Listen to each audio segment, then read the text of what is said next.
So a couple additional things about Razor that we haven't talked about. Automatically, everything is HTML encoded, which means that you don't see the HTML tags.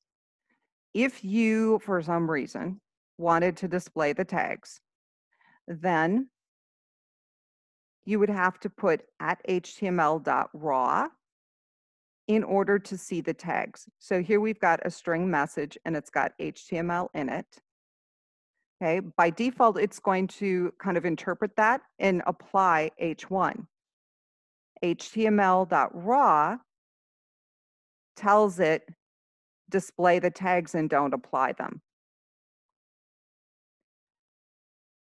The text tag is used if you've got a chunk of Razor and you actually want some lines to display while you're processing.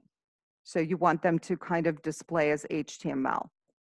So here we've got a loop and we've got enclosed in the text tag name and then the person's name.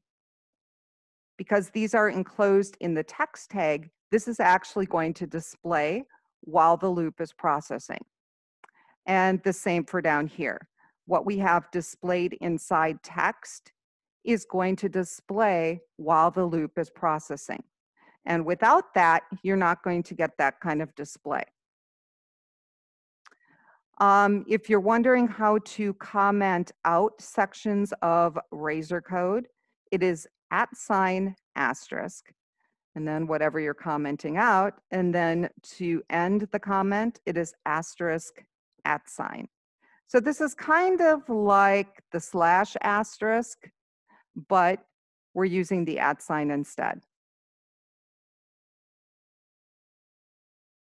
If you want Razor to perform a calculation within an expression where you have HTML, you just have to put the @ in front of it. So here we've got 1 + 2 =, and when we put the @ in front of the 1 + 2, it does the calculation.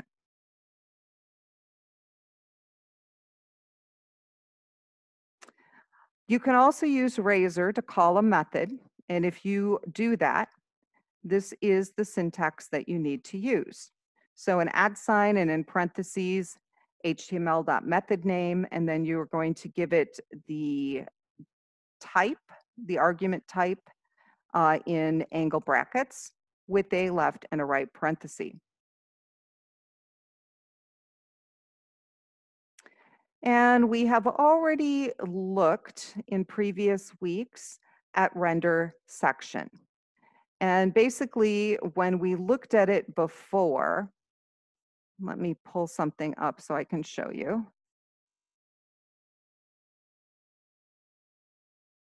When we looked at render section before, we said required false, which means that you don't have to have a script opening or a closing tag in your views. Okay, so, if it's there, render it. If it's not, it's fine. If that was coded differently and it was requiring it or something like that, you can actually check to see if it's defined or not. So this @if is section defined.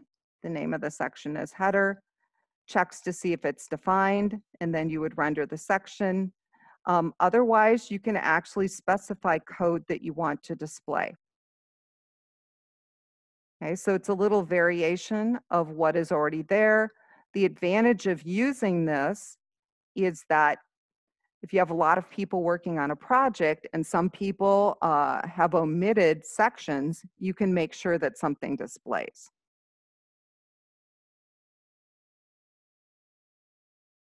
So key points that you should be remembering is the Razor engine looks ahead to determine when the code ends. Sometimes it does make mistakes. And so if that happens, then you're going to want to add the curly braces so that it will interpret correctly. or in this case, we've got parentheses. You must use the @ symbol. Okay, that is how it recognizes code. To display text from inside a code block, you could use the @ sign, or you can use opening and closing text. Your if statements and your switch statements and also your for loops all begin with the @ sign. And if you are in a view and you want to access your model properties, it has to begin with @model.